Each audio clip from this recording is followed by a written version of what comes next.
वेला कितना सामान तो बाहर रखा है।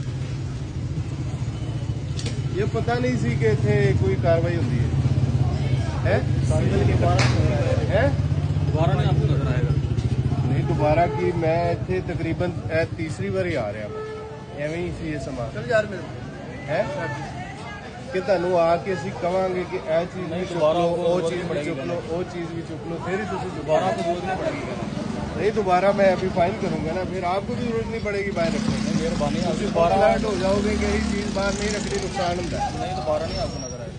नहीं काके ਹੁਣ ਤੇ ਤੈਨੂੰ ਫਾਈਨ ਹੋਏਗਾ ਉਸ ਤੋਂ ਬਾਅਦ ਦੁਬਾਰਾ ਫਿਰ ਮੈਂ ਆਪੇ ਵੇਖਾਂਗਾ ਜਦੋਂ ਅਗਰ ਫਿਰ ਹੋਇਆ ਤੇ ਫਿਰ ਅਸੀਂ ਆਪੇ ਅੰਦਰ ਕਰਾ ਲਾਂਗੇ। चले माजरा तो नहीं आपको दोबारा नजर आएगा। ਕਿਉਂ ਤੰਗ ਕਰਦੇ ਹੋ ਤੁਸੀਂ ਸਾਨੂੰ ਹੈ ਤੁਸੀਂ ਬਾਰ-ਬਾਰ ਚੀਜ਼ਾਂ ਬਾਹਰ ਰੱਖਦੇ ਜੇ ਯਾਰ ਇੱਕ ਵਾਰੀ ਐਡੀ ਮਾਸ਼ਾਅੱਲਾ ਵੱਡੀ ਦੁਕਾਨ ਹੈ ਉਹਦੇ ਅੰਦਰ ਚੀਜ਼ਾਂ ਰੱਖ ਸਾਰੀਆਂ ਹੈ ਨਹੀਂ ਭਾਈ ਆਵਾਮ ਨੂੰ ਪਤਾ ਹੈ ਕਿ ਇਹ ਜਿਹੜਾ ਨਾ ਸਲਾਈ ਮਸ਼ੀਨ ਦੀ ਦੁਕਾਨ ਹੈ ਆਵਾਮ ਆਏਗੀ ਇੱਥੇ नहीं आपको दोबारा नजर आएगी। ਇਹ ਇੱਥੇ ਰੱਖਣੀਆਂ ਲਾਜ਼ਮੀ ਨੇ।